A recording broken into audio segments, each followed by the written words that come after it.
The second big item, of course, is the cost of net zero. So when Theresa May had a 90-minute debate back in, I think it was 2019, 90 minutes to sign up to net zero, put it in legislation, no one said, well, hang on, how much is this going to cost? What's the spending? The truth is, even if they had that debate, they wouldn't have had a clue. You've got people like the Climate Change Committee saying it's 1.2 billion. You've got the OBR saying it's 1.4 billion. You've got the National Grid, perhaps being a little bit more honest, saying it's 3 trillion. Sorry, those are trillion numbers. The numbers are so big. 1.2 trillion, 1.4 trillion. The National Grid says it's 3 trillion. Impossible to work out what that means. 3 trillion? I mean, is it 100,000 per household? No one talked about this spending, the cost to get there. Apparently it's going to save the planet and therefore the cost is irrelevant.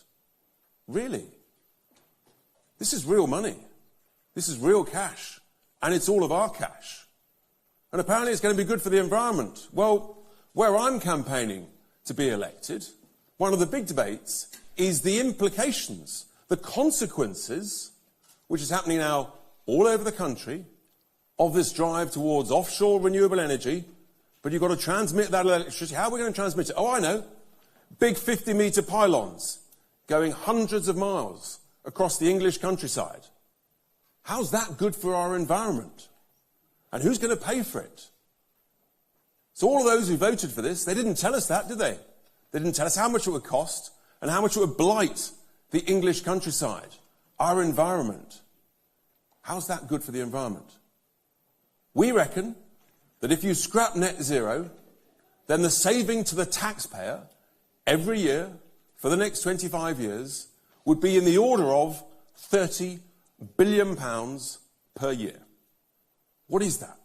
That's about £600 per adult. That's what that is.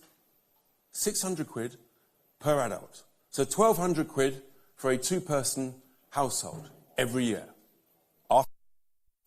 This is real money, it's your money, and they didn't tell you.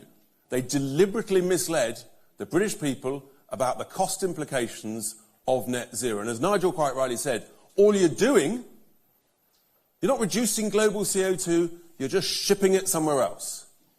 And we're the mugs that are paying for it. And it's got to stop. And we're the only party that has the courage to say, this is unfunded spending, it's costing us a fortune, it's not going to save the planet, and it's got to stop. 30 billion a year.